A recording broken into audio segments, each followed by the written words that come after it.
महाविकास आघाडीच्या प्रचारासाठी आपण आलेलो आहात। एक मिनिट साहेब, चलत बोला, चलत बोला साहेब, चलत बोला। बनसोडे साहेब, जनतेचे प्रश्न आहेत, तुम्ही ऐकून घेत नाहीत।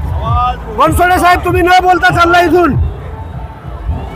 अहमदपूरमध्ये युती नाही, बरोबर, आणि अमगीरमध्ये युती आहे, परंतु आपण तिथं जे बॅनर जे छापले तिथं बाबासाहेब पाटलांचा फोटो वगळण्यात आला। काय त्याचं कारण? फोटो वगैरे आहे, तुम्ही फोटो पाहिला नसाल, रिपाई गटाचे आठवले साहेबांचा सुद्धा फोटो पाहिला नसाल, फोटो आहे। आणि दुसरी घटना की आमचे नेते आदरणीय अजितदादा पवार साहेबांनी सांगितलं की लोकलच्या कार्यकर्त्याच्या मनावरती तुम्ही त्या ठिकाणी युतीमधल्या घटकाला सोबत घेऊन त्या ठिकाणी निवडणूक लढवा। त्या पद्धतीने आम्ही त्या ठिकाणी लढतो।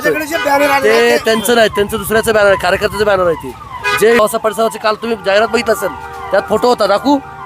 ओके, धन्यवाद।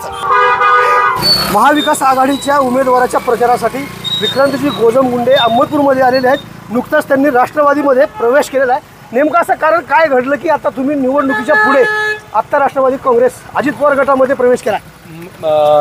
माननीय अजितदादा पवार साहेबांचं सक्षम नेतृत्व यावरती विश्वास ठेवून मी राष्ट्रवादी काँग्रेस पक्षामध्ये प्रवेश केलेला आहे आणि विकासाचा हिस्सा, विकासाचा घास सामान्य माणसांपर्यंत पोचावा, जास्तीत जास्त विकासात्मक कामं व्हावी याकरिता झालेला हा प्रवेश आहे।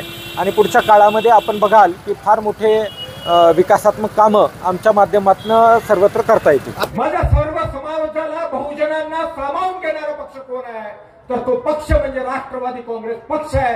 तो नेता म्हणजे अजितदादा पवार आहे, तो नेता म्हणजे बाबासाहेब पाटील आहेत, ते नेते म्हणजे संजय बनसोडे आहेत। या विश्वासामुळे मी राष्ट्रवादी काँग्रेस पक्षामध्ये प्रवेश केलेला आहे। समाजाला न्याय देणारे नेते बाबासाहेब पाटील आहेत म्हणताय, तुम्हाला यायला उशीर काय लागला? मग बाबासाहेब पाटलांनंतर सहकार मंत्री होऊन 1 वर्ष झालं, तुम्हाला इकडे येण्यासाठी उशीर का झाला? प्रत्येक गोष्टीलाही योग्य वेळ आणि योग्य काळ यावा लागतो आणि तसं काळ कदाचित आलेला असेल, काही ईश्वरी संकेत असतील आणि त्यामुळं ही वेळ कदाचित जमली असेल, एवढंच मी या ठिकाणी बोलतो। आणि आपल्याशी आवाज बहुजनांचा ह्या न्यूज चॅनलला मी फॉलो करतो, मात्र मी आपल्याला सविस्तर इंटरव्ह्यू नंतर देईन या शब्दावरती आपली रजा घेतो। सोबत इद्रिसजी नाईकवाडी साहेब सुद्धा आहेत।